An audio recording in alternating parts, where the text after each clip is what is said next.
Bienvenue sur La Fabrique à Polyglotte, le premier podcast francophone qui dévoile les dessous scientifiques de l'apprentissage des langues étrangères. Je suis Coralie de Belle Note, je parle jusqu'à 4 langues quotidiennement et je me suis donné pour mission de libérer le polyglotte qui sommeille en toi en te donnant les clés pour parler plusieurs langues étrangères avec confiance, facilité, sans dépenser des milliards et en atteignant enfin tes objectifs linguistiques. Si le sujet te parle, n'hésite pas à t'abonner au podcast pour faire un pas de plus vers une vie multilingue.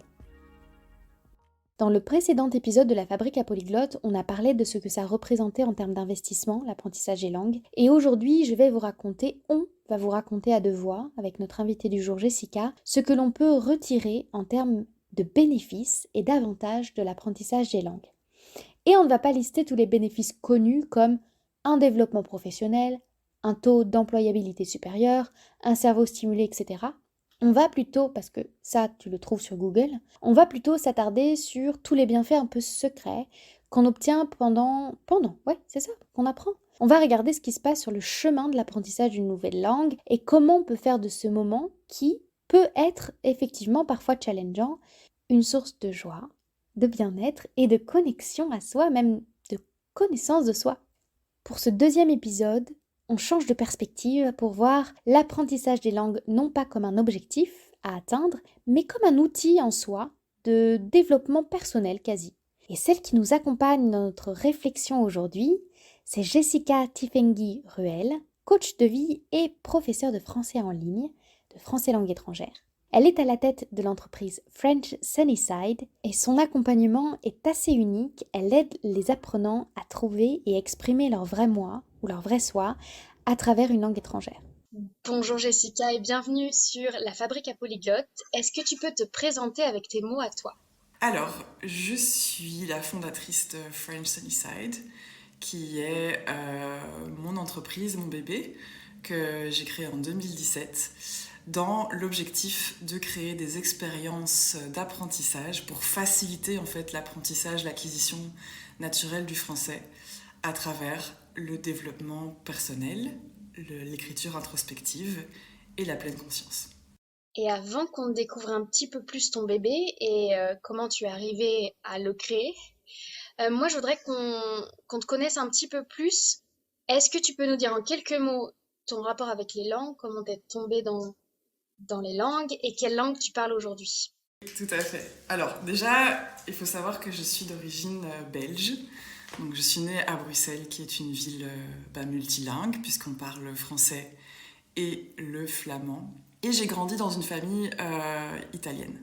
Donc du coup, je suis un peu tombée dedans à la naissance, si tu veux, puisque toute petite, on parlait italien à la maison, on parlait français, et puis mes grands-parents parlaient aussi le dialecte typique des Puglie, qui s'appelle le barese. Donc ça fait comme une langue en plus, en fait, parce que qu'il y a tous ces codes, en fait, et tout son vocabulaire spécifique. Et puis, du coup, à l'âge de 8 ans, à l'école, j'ai appris le flamand, qui était donc une langue obligatoire, qui est toujours obligatoire d'apprentissage à Bruxelles, en Belgique en général. Et puis moi, j'ai toujours été attirée dès toute petite par l'anglais. C'était vraiment la langue que je voulais parler. J'entendais... je faisais semblant... J'avais un petit téléphone, tu sais, les petits téléphones Fisher-Price, là. Et en fait, moi, je savais pas encore parler. Oui, c'est ça. Et je savais pas encore parler et je faisais...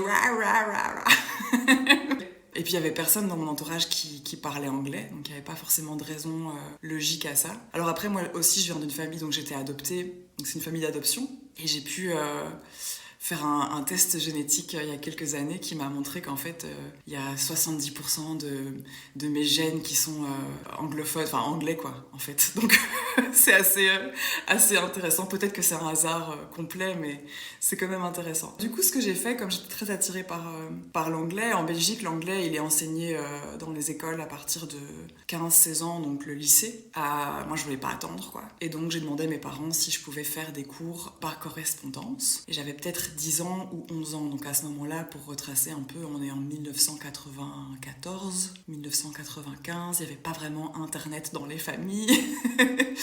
C'est un peu l'ancêtre de l'enseignement en ligne, en fait. Et donc j'ai commencé comme ça. Donc je recevais chaque semaine un module avec des dialogues pourris, mais des dialogues. et une petite cassette et je devais faire mes devoirs et renvoyer mon propre enregistrement pour un professeur qui m'envoyait après son feedback par écrit et par oral aussi. Et j'ai fait ça pendant plusieurs années. Et voilà, puis ça a démarré en fait plein de choses, plein de développements autour des langues. Après j'ai fait mes études universitaires en linguistique, en anglais italien du coup. Et puis voilà, je suis devenue prof d'anglais, puis je suis devenue prof de français. Et voilà, le parcours un peu résumé en quelques minutes. Ce sont des langues qui ont un rapport fort avec qui tu es, avec tes origines, avec ton histoire, avec ta famille. C'est peut-être aussi pour ça que, enfin, tu as un rapport avec les langues qui, moi, je trouve assez unique, c'est-à-dire que c'est pas tourné vers l'extérieur, c'est vraiment tourné vers soi. Et je voudrais savoir comment t'es arrivé à avoir cette approche-là des langues. C'est une très bonne question à laquelle j'aime beaucoup répondre. Alors, mais je pense que ça a commencé assez jeune, mais de façon presque intuitive en fait, où j'avais vite remarqué que je me sentais différemment quand je parlais français ou quand je parlais italien. Et que le fait de changer de code avec les membres de ma famille aussi, ça me donnait une autre réaction en face.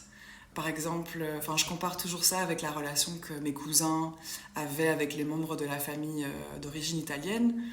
Eux, ils n'avaient pas appris la langue, on leur avait pas parlé en italien quand ils ont grandi. Et moi, oui. Et du coup, j'ai vraiment ce rapport privilégié avec la famille étendue. Et je trouve ça toujours intéressant en sachant, voilà, encore une fois, mon histoire d'enfant adopté, à quel point c'est devenu un outil finalement pour être adopté, pour appartenir, pour avoir cette intimité en fait que mes gènes ne pouvaient pas combler.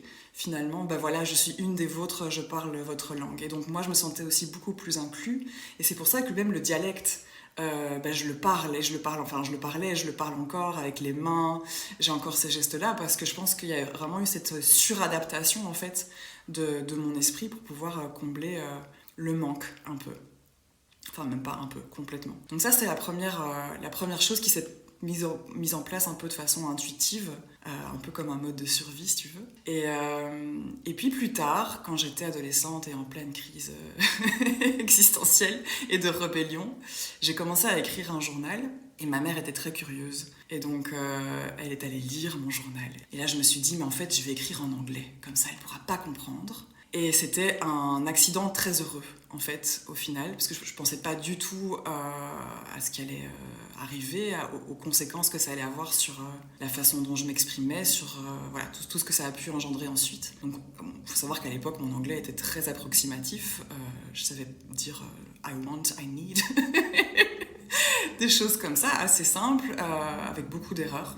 Et donc, d'une part, ça m'a forcé à lâcher prise de la peur de faire des erreurs dans la langue. Donc ça, c'est plutôt du côté linguistique. Mais du côté donc, personnel et introspectif, non seulement j'ai pu beaucoup plus exprimer mes ressentis, puisque de façon tout à fait logique, je savais que ma mère, même si elle allait lire mon journal, ne pourrait pas comprendre. Mais ensuite, à un niveau inconscient, il y a vraiment eu cette libération du moi authentique, celui que je réprimais en fait pour ne pas décevoir les gens. Et tu sais, en développement perso, on dit tout le critique interne par exemple, c'est la voix internalisée de nos parents. On a plein de conditionnements de par les attentes qu'on pose sur nous. Et quand on a une enfance difficile, un trauma, c'est pas juste le fait de l'adoption. Il y a plein de personnes qui sont sensibles et qui ont vécu des choses compliquées. On reçoit ces conditionnements qui nous disent voilà qui tu as le droit d'être, voilà ce qu'on attend de toi, voilà qui je veux que tu sois, comment je veux que tu penses et ce que je voudrais que tu considères, ce que tu penses de moi aussi. Et donc quand il y a une hyper adaptation comme celle que moi j'ai vécue, on s'empêche en fait d'accéder à notre authenticité. Et donc ça, dans l'écriture, moi, je l'ai complètement libéré, en fait, ma voix, mon expression, et j'ai pu découvrir, prendre confiance, en fait, sur qui j'étais, sur ce que je pensais, sur ce que je voulais vraiment. Et voilà, donc ça m'a permis de devenir moi-même, en fait. C'est très beau, je trouve. J'ai des frissons d'entendre cette approche-là, mais vraiment des langues. Et c'est la beauté du podcast, c'est qu'on peut avoir des personnes qui viennent m'expliquer qu'ils font des petits hacks pour être hyper productifs ou parler le plus vite possible, avoir des conversations, etc. Et là, je crois que ça fait du bien aussi d'entendre que ça peut être un super vecteur d'introspection. Et tu vas même plus loin de libération, de se connecter à soi. Une question que je voulais te poser, c'est quelqu'un qui aurait une approche très rationnelle ou très productive de la langue, c'est-à-dire, ben voilà, je vais aller travailler dans tel secteur et j'aurai besoin de parler anglais, ou je vais travailler avec l'Allemagne, j'ai besoin de parler allemand. Qu'est-ce que tu pourrais lui dire que ça apporte de prendre le temps de se découvrir, par exemple, on va prendre l'exemple de l'allemand, avec une nouvelle langue. Quels sont les bénéfices qu'on peut retirer de cette approche-là, plus introspective et plus écrite? Ouais. Alors, c'est intéressant parce que tu sais, il y a beaucoup de personnes qui ont travaillé avec moi et qui ont eu ces bénéfices un peu comme des heureux accidents, encore une fois. Et puis, j'ai pas tout de suite, enfin, je me permets de faire cette parenthèse, j'ai pas tout de suite exprimé dans mon entreprise, voilà, moi je fais ça. Donc, au début, mes clients voulaient simplement apprendre le français pour des raisons très pratiques, peut-être parce qu'ils aimaient la langue, certains parce qu'ils voulaient déménager en France ou en Belgique. Donc justement avec cette approche plus rationnelle en fait, ou plus, pas rationnelle mais avec un objectif en tête plutôt de l'apprentissage. Et puis ils en ont sorti tous les bénéfices en disant mais en fait moi je suis venue pour un cours de langue et je me retrouve hyper transformée dans ma vie, qu'est-ce qui s'est passé. Donc le premier bénéfice, je dirais que c'est le développement de la confiance en soi et de ses capacités. Et ça, c'est aussi quelque chose que moi, j'ai pu tirer à travers l'écriture introspective, mais au travers aussi de simplement l'étude des langues, la littérature, les podcasts, les sujets qui m'intéressaient. En fait, d'utiliser la langue comme un outil plutôt que comme un objectif en soi. Ça m'a permis de prendre confiance en mes capacités d'apprentissage, mais aussi mes capacités d'expression de moi-même. Donc ça, c'est la première chose. Au travers de l'écriture introspective, et ça, on le voit pas toujours, on dit toujours, mais moi, j'ai pas envie de développer mon écrit, j'ai envie de parler mieux. Oui, mais en fait, quand tu développes ton écrit, quand tu apprends d'une façon, dans un cadre sécurisé, à t'exprimer par écrit de façon fluide, mais en fait, c'est une étape qui aide énormément à l'expression orale fluide aussi. Parce que quand tu penses de façon fluide, tu parles de façon fluide. C'est un peu l'étape intermédiaire entre j'apprends la structure de la langue et je la parle couramment en conversation. Un autre bénéfice, j'ai fait une petite liste parce qu'ils étaient importants à noter.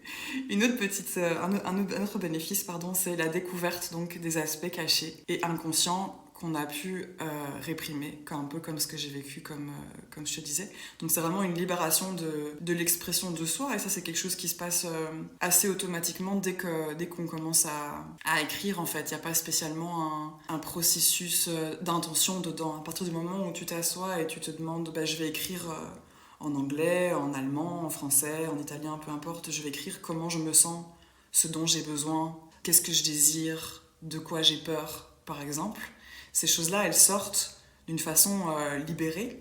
Pourquoi ? Parce qu'il n'y a pas ce petit juge intérieur qui vient te dire non, il ne faut pas que tu dis ça ou ça, c'est pas bien. On a vraiment tendance à se juger, à se bloquer soi-même. Et donc d'un côté, on a cet exercice linguistique qui se produit sur le papier, et d'un autre côté, on a aussi cette conscience en fait de soi qui se développe. Et moi, je pense vraiment que la confiance en soi, justement, dérive de la connaissance de soi avant toute chose. Et puis, sur base de ça, une fois qu'on a vu, ok, ça fonctionne, on peut le faire de façon plus intentionnelle, justement. Et faire un travail sur soi, sur l'acceptation de soi, sur ce qu'on appelle en anglais « the shadow work », donc le travail sur toutes les parts d'ombre, en fait, dont on a conscience, dont on n'a pas conscience, les choses qu'on a du mal à accepter de soi-même. On peut le faire de façon plus intentionnelle. Pourquoi ? Parce que c'est safe, en fait. On se sent sécurisé en faisant ça. Il y a quelque chose d'assez magique. C'est comme si la langue qui n'est pas ta langue maternelle, et bien du coup, c'est comme si c'était pour du jeu, en fait. Je le fais, c'est parce que c'est pour pratiquer. C'est juste pour pratiquer, c'est pas très grave ce que je dis, je me juge pas, je le fais pour l'exercice, mais les bénéfices, ils sont réels. Et ils sont pas juste réels dans la langue que tu pratiques, ils deviennent réels pour toutes les langues que tu parles, donc vraiment ton toi. Un exemple simple de ça, c'est un truc qu'on fait souvent avec mes clientes et mes clients dans mon abonnement, c'est le travail sur l'enfant intérieur, ou le travail sur poser ses limites et apprendre à dire non. Mais du coup, si tu es capable de dire non et d'exprimer tes besoins et de poser tes limites en russe, tu peux le faire dans ta langue aussi, et devant ton patron aussi. Est-ce que tu as aussi des anecdotes, alors sans aller outre l'aspect confidentiel qu'il peut y avoir entre toi et les personnes que tu accompagnes, mais des histoires qui témoignent de ces bénéfices-là. Bah oui, alors il y en a beaucoup et puis comme je te disais, souvent les personnes sont étonnées en fait et même maintenant où ma communication est plus claire sur ce que je fais, quand les personnes rejoignent un peu mon univers, c'est souvent par curiosité, par ah ça doit être sympa parce qu'ils sont attirés par l'écriture introspective, ils sont attirés par la pleine conscience, par l'écriture, enfin par la créativité aussi parce qu'on explore aussi l'expression artistique, poétique dans le mouvement, donc il n'y a pas que l'écriture qui est là. Mais récemment, il y a une cliente justement qui nous a rejoint en mars l'année dernière, donc ça fait à peu près un an qu'elle est avec nous dans la bulle, qui est mon abonnement mensuel, qui m'a dit, en fait, je réalise que depuis quelques mois, mon stress et mon anxiété ont complètement disparu. Et j'ai appris à me faire confiance, à faire confiance à la vie, à dire non et à exprimer mes désirs et mes besoins à mon entourage et surtout à être gentille et douce avec moi-même. Alors pour moi d'entendre ça, et en plus elle l'a exprimé dans un groupe de conversation qu'on avait, je me dis mais what c'est tellement fort en fait la transformation que ça amène doucement. Il n'y a pas de baguette magique en fait, et je pense que ce travail introspectif de quelque part reprogrammer la façon dont on se traite soi-même avec beaucoup plus de douceur et de compassion et de compréhension et d'amour. En fait, l'amour, il dérive encore une fois de la compréhension de soi et des autres. Quand tu comprends mieux quelqu'un, tu peux beaucoup plus avoir de la compassion pour cette personne, et c'est vrai pour soi aussi. Mais voilà, ça n'arrive pas comme ça. Je pense que ça fonctionne aussi quand on le fait dans sa propre langue.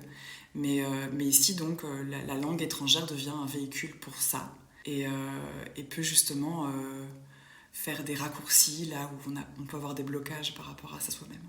Et est-ce que toutes les langues se valent? Est-ce que ce que je peux découvrir avec l'italien, je peux le découvrir exactement la même chose avec le chinois, je peux découvrir la même chose avec, je sais pas moi, le roumain, ou est-ce que chaque langue t'amène à un endroit particulier? Alors, dans mon expérience, chaque langue t'amène à un endroit particulier, ce qui est magique. Parce qu'en fait, une langue, c'est pas juste, enfin, tu le sais très bien, c'est pas juste une structure, c'est pas juste un vocabulaire différent et une grammaire différente et des expressions imagées différentes.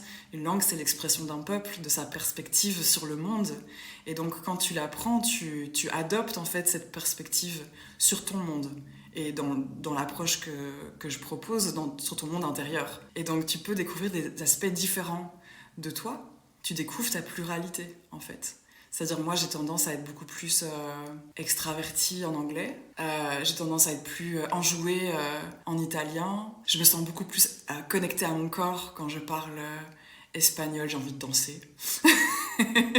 Et donc, c'est différentes parties de soi, je pense, qui sont révélées. C'est un peu comme si le langage, c'était un prisme au travers duquel on découvrait forcément d'autres facettes du monde et de soi.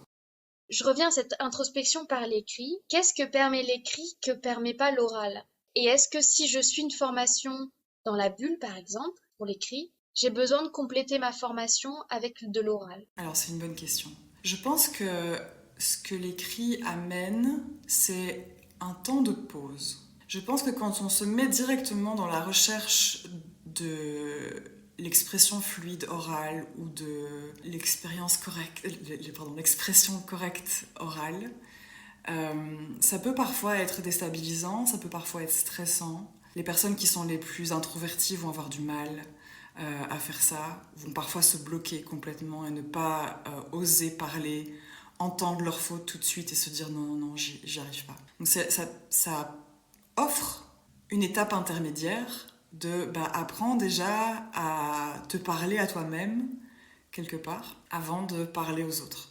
Au niveau du développement personnel, c'est presque une activité méditative. Je ne sais pas pourquoi je dis presque, c'est entièrement une activité méditative, puisque ça permet, comme la méditation, de créer une distance entre soi et ses pensées et ses émotions. Quand on les voit sur le papier, on peut consciemment décider de ne pas s'y attacher. Et c'est exactement ce que fait la méditation. C'est pas de dire ne pas penser, avoir l'esprit vide, c'est pas du tout ça. C'est observer ses pensées, observer ce qu'on ressent et pouvoir les contempler sans jugement et avec acceptation. Donc ça, on peut le faire à travers l'écrit, c'est beaucoup plus difficile de le faire dans le feu d'une conversation orale, évidemment. Ce que permet l'écrit aussi, et purement du point de vue de l'apprentissage linguistique ici, c'est qu'on garde une trace aussi, non seulement de ce qu'on pensait, de ce qu'on ressentait, mais aussi de son niveau de langue, des mots peut-être qui nous manquaient, qu'on peut venir compléter après, hein, avec mon nouveau dictionnaire, c'était quoi déjà ce mot-là, ou comment est-ce que je peux enrichir mon expression, en fait, comment j'évolue moi-même dans la langue, dans la richesse de la langue que j'utilise. Et donc ça permet aussi de parfois débloquer certaines erreurs qu'on fait de façon répétitive. Quand on le fait à l'oral, on est beaucoup plus dans la recherche de la communication, en fait. Donc moi, typiquement, c'est ce que j'observais depuis longtemps chez beaucoup d'étudiants, notamment au niveau intermédiaire. Et moi-même, en fait, c'est qu'on trouve des raccourcis, on trouve des stratégies pour éviter de se mettre en difficulté à l'oral. Tant que la communication passe, elle passe, c'est super. Et donc du coup, il y a un moment donné où on stagne un peu dans l'évolution de la langue, on ne va pas rechercher des expressions plus évoluées ou plus complexes ou plus riches, même si on les connaît, même si on les a apprises, même si on les a vues quelque part, parce que c'est un risque et dans le moment, on va éviter de prendre le risque, on va aller directement pour l'efficacité.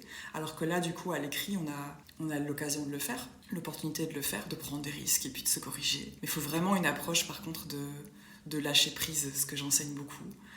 Faut pas du tout se focaliser sur les erreurs et pas se sentir mal de voir ces erreurs devant soi. Au contraire, pratiquer cette acceptation, cette compassion envers soi-même et juste apprendre avec douceur de ces erreurs. Tu parlais de niveau intermédiaire. Parmi ceux qui nous écoutent, pour qui c'est fait et pour qui ce serait éventuellement pas fait de faire cette pratique? Est-ce que quelqu'un qui est tout débutant, c'est pas fait pour lui, ou est-ce qu'il peut le faire? Est-ce que quelqu'un qui a tel type de caractère, c'est pas pour lui? Alors, au niveau du niveau de la langue, d'abord, c'est fait pour tout le monde. C'est-à-dire, même au niveau débutant, on peut le pratiquer. On va juste le faire avec des choses plus simples, avec des sujets plus simples, des choses comme un exercice que j'aime beaucoup, qui est un exercice de pleine conscience, c'est de dire, voilà, quelles sont 5 choses que je peux voir, 4 choses que je peux entendre, 3 choses que je peux sentir sur ma peau, donc au niveau du toucher, 2 choses que je peux sentir par l'odorat et 1 chose que je peux goûter. Ça prend 5 minutes et on peut tout de suite essayer de trouver le vocabulaire, de stimuler son esprit pour justement exprimer ces choses-là. Une autre chose, c'est simplement dire, faire un journal de gratitude, par exemple, tous les jours. On passe 5 minutes à dire voilà toutes les choses qui m'ont fait du bien aujourd'hui, les choses que j'aime, les choses pour lesquelles je suis reconnaissant ou reconnaissante. Ça, c'est vraiment, encore une fois, accessible aux débutants aussi. Et donc, forcément, au plus on acquiert du niveau et au plus on peut pousser dans le type de sujet qu'on va explorer. Moi, pour être tout à fait honnête, ça fait déjà longtemps que je n'utilise pas de sujet d'introspection spécifiquement, sauf si je veux travailler sur un point de mon développement personnel, par exemple. Mais sinon, c'est assez intuitif, je prends mon cahier, je l'ouvre et c'est parti, ça sort tout seul. Alors par contre, au niveau de la personnalité, je pense qu'il y a des personnes pour qui c'est vraiment pas fait et qui juste n'aiment pas l'introspection ou ont des difficultés avec le rapport à soi et qui sont pas curieuses en fait de voir comment ça se passe ou qui vivent de l'anxiété par exemple et qui ont besoin plus d'un accompagnement thérapeutique, qui veulent pas le faire seul par exemple. Ça m'est déjà arrivé d'avoir des personnes que j'accompagnais qui justement se retrouvaient plus dans un accompagnement individuel où en tant que coach de vie je pouvais les soutenir et les aider à s'exprimer sans vivre d'émotions trop intensément et en les aidant justement à lâcher prise, alors que de le faire seul, ça peut parfois être... ça peut réveiller des choses un peu compliquées à gérer par soi-même. C'est un peu la même chose avec la méditation, en fait. La méditation, c'est un outil super puissant qui est potentiellement adapté à tous, mais il faut se connaître aussi. Il faut savoir que... Enfin, moi, personnellement, quand je vis de l'angoisse ou de l'anxiété, c'est pas l'exercice pour moi, quoi. Il faudrait plus que je rentre dans mon corps. Donc, à soi de se connaître et puis de voir un peu si ça fait du bien et ça fait pas du bien. Et je pense que c'est juste, c'est pour moi un indicateur de tellement de choses dans ma vie. Est-ce que ça fait du bien ou pas? Si oui, on continue, et puis sinon, c'est pas grave. Et pour ceux qui nous écoutent et qui veulent savoir si ça leur fait du bien, tu as déjà proposé 2 exercices pour les débutants. Est-ce que tu avais éventuellement un autre exercice d'initiation pour pouvoir essayer de faire du journaling ou de tenir un journal ou de faire un écrit introspectif en langue étrangère? Oui, c'est ça. Donc quand on a un niveau un peu plus intermédiaire et qu'on peut exprimer un peu plus de choses, donc au-delà évidemment de juste d'une écriture intuitive, hein, où on va juste se dire comment ça va aujourd'hui, de quoi j'ai besoin, qu'est-ce qui m'inquiète, ce genre de choses, on peut rajouter cet exercice un peu de auto-coaching en fait, où on va faire du questionnement de soi. C'est une méthode qui vient de Katie Byron, self-inquiry en anglais. Et donc, moi je le fais souvent pour moi-même, par exemple, je vais écrire, je vais expliquer la situation qui me chagrine ou qui m'apporte du stress ou qui m'apporte de la frustration. Donc je vais raconter en fait. Voilà, je raconte qu'est-ce qui m'embête aujourd'hui, et je suis sûre qu'on a tous des choses qui nous embêtent très souvent. Voilà ce qui va pas, voilà ce qui m'embête, voilà ce qui me frustre. Et puis je vais venir questionner. Donc j'écris en fait la question. Et je dis, c'est quoi mon besoin? De quoi est-ce que j'ai besoin quand je raconte ça? Quelle est mon envie? Ou alors parfois quand je me sens bloquée dans la situation, je vais écrire, est-ce que c'est vrai? Est-ce que cette phrase que j'ai dite, je suis sûre qu'il ne m'aime pas? Est-ce que c'est vrai? Est-ce que c'est toujours vrai? Est-ce que je suis absolument sûre que c'est vrai? Et qui serais-je sans cette croyance? Et donc ça m'aide vraiment à du coup dire, oui, en fait, c'est qu'une croyance. Et donc je peux moi-même reprogrammer, en fait.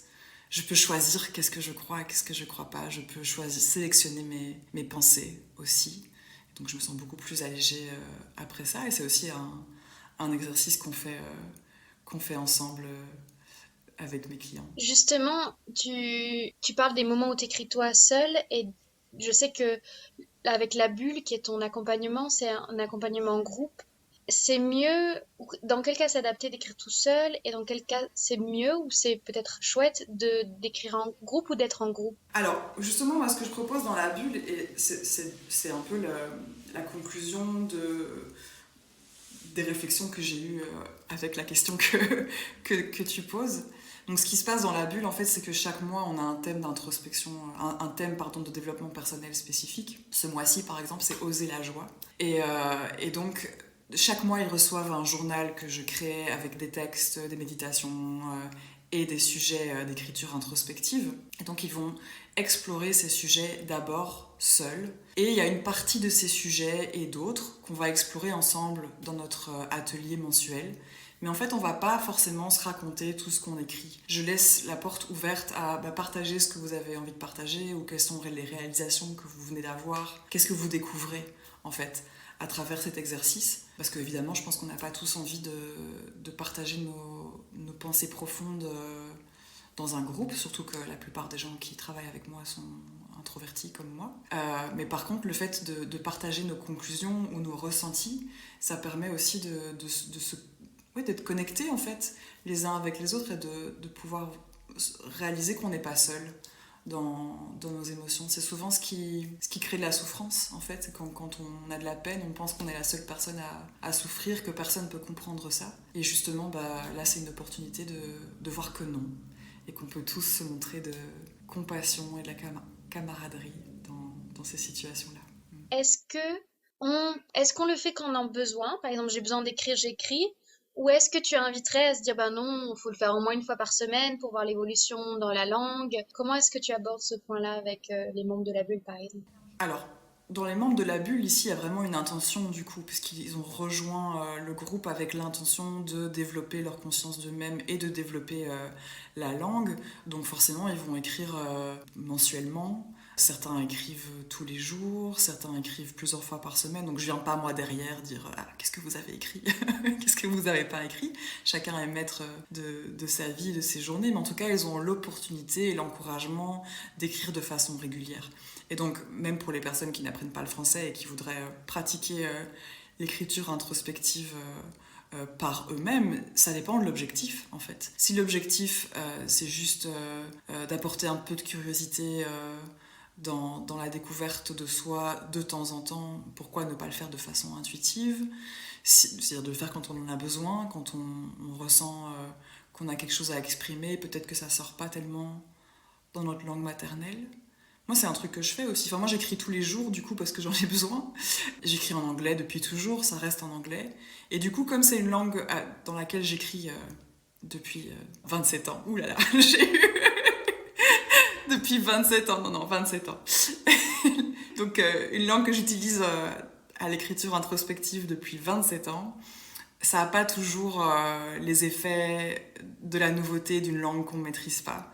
Et donc ça arrive parfois que je veux me pousser un peu en dehors de mes retranchements, en dehors de ma zone de confort.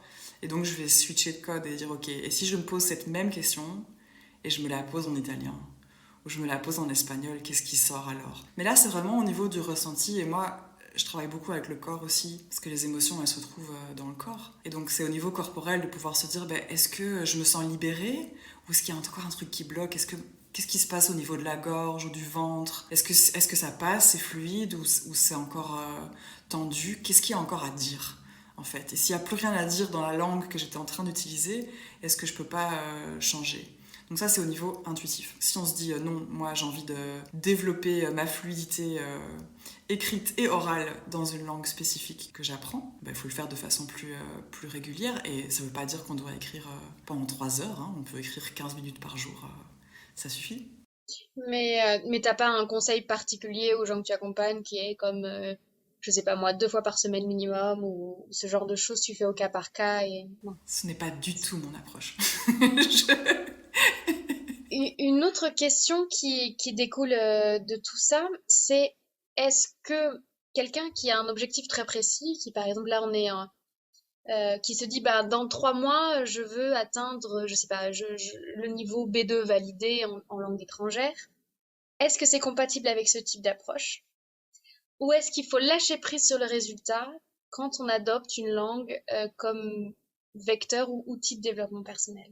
Alors c'est la clé de toute mon approche, c'est le lâcher prise justement du résultat. Quelqu'un qui va venir vers moi et me dire voilà, moi dans 3 mois il faut que j'atteigne le niveau B2 pour passer un test, je vais lui dire écoute, viens après. Va travailler sur ton objectif, il n'y a pas de problème, il n'y a rien de mal à avoir des objectifs, d'avoir aussi une approche différente ou un esprit qui fonctionne de façon différente, qui a besoin encore de s'attacher au résultat. Toute la clé de la bulle et de French Sunnyside, c'est lâcher prise du résultat et faire confiance en fait. Parce que si c'est un peu aussi les leçons qui sont dans la pleine conscience. Quand on se focalise sur l'objectif, il y a tout le stress qui vient, toute la pression qui vient, on est dans la performance. Alors que là, justement, on lâche prise complètement du résultat et on se focalise sur l'action. Et je crois profondément que quand le fait d'apprendre s'est fait dans la joie, que ça apporte du bien-être, qu'il n'y a pas de stress, il n'y a pas de culpabilité, il n'y a pas de se sentir mal parce qu'il y a eu des erreurs ou pas des erreurs, le cerveau il est beaucoup plus content aussi d'apprendre et les résultats ils sont inévitables, mais il faut faire confiance. Et malheureusement, parce que sinon moi je me serais inscrite de suite. Tu ne fais pas cet accompagnement pour les gens qui, comme moi, parlent le français et veulent découvrir d'autres langues. Parmi tous ceux qui nous écoutent et qui ont un niveau intermédiaire en français langue étrangère, je vous mets les coordonnées, tous les liens en description de l'épisode pour avoir plus d'informations sur l'accompagnement collectif La Bulle de Français. Et sur ton podcast, vers quoi est-ce que tu voudrais diriger aussi notre audience nouvellement francophone? Oui, alors j'ai commencé à réécrire mon blog. J'avais déjà écrit plusieurs articles à l'époque. J'ai recommencé ça sur une application qui s'appelle Substack et qui est gratuite, mais qui permet aussi de créer une communauté autour du contenu qu'on crée. Et donc ça s'appelle French Sunnyside.